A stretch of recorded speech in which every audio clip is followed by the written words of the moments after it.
Welcome to the presentation for the Flexible Spending Accounts Employee Benefit with Cedar Springs Public Schools. These are voluntary benefits for all full-time employees.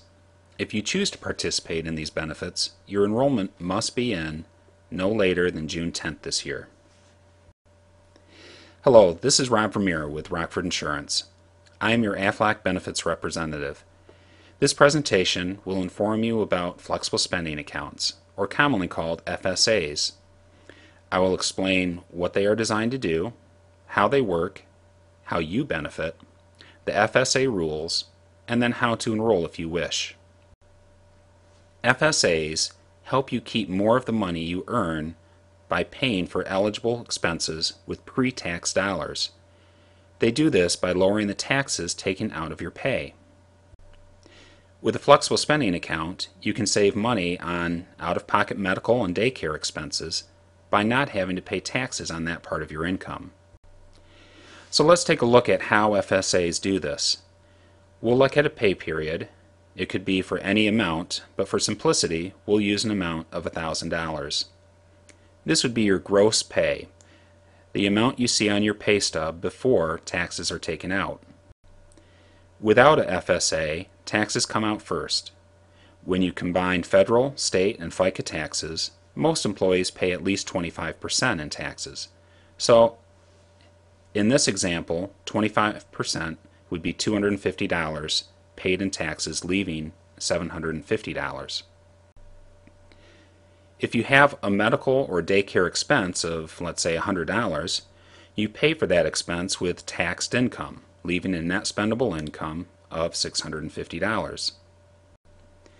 With a FSA, you start with the same $1,000 in pay, but that medical or daycare expense is deducted first, leaving $900. Then you are taxed on that $900 at the same rate of 25%, reducing your taxes to $225. By deducting the money pre-tax with an FSA, in this example you have increased your spendable income by $25. In essence, you have reduced that $100 medical or daycare expense by 25%, or in this example, $25. While saving $25 may not seem like a huge amount, think about a larger expense, such as braces for the kids, or many smaller expenses that add up. This could easily add up to $2,000 or more. Saving 25% on that would save you $500. So this should sound pretty good, but what is the catch or rules? First, you can only use this tax-free money in an FSA for certain eligible expenses. You also have to elect or choose how much you want to contribute to your FSA on an annual basis. During this annual period, you cannot change this amount. In other words, you cannot increase or decrease it. And then there is the use it or lose it rule. So you want to plan the amount of your annual election carefully. Let's look at these rules a little closer. There are two types of FSAs, one for medical and one for dependent daycare expenses. Medical FSAs are used for out-of-pocket medical expenses, such as insurance co-pays and deductibles.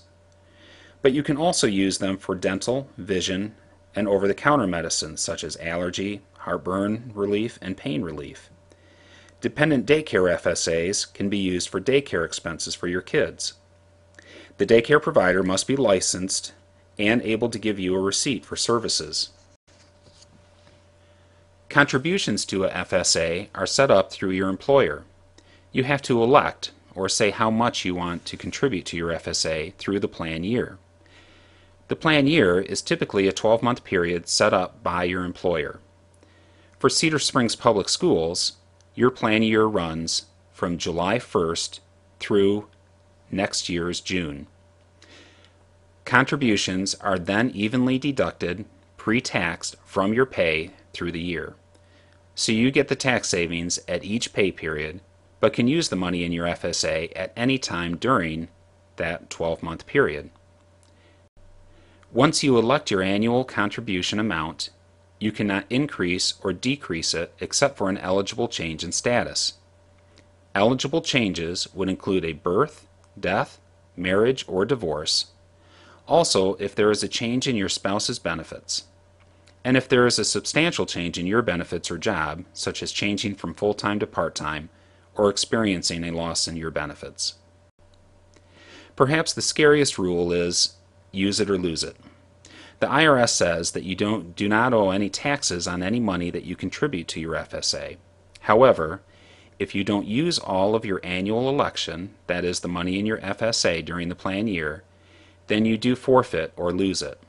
This scares a lot of people from using FSAs. However, if you know you are going to have medical and daycare expenses, only contribute money to cover these known expenses. This is why you need to plan carefully. Rockford Insurance can help you with this. So FSAs really do help you keep more of the money you earn.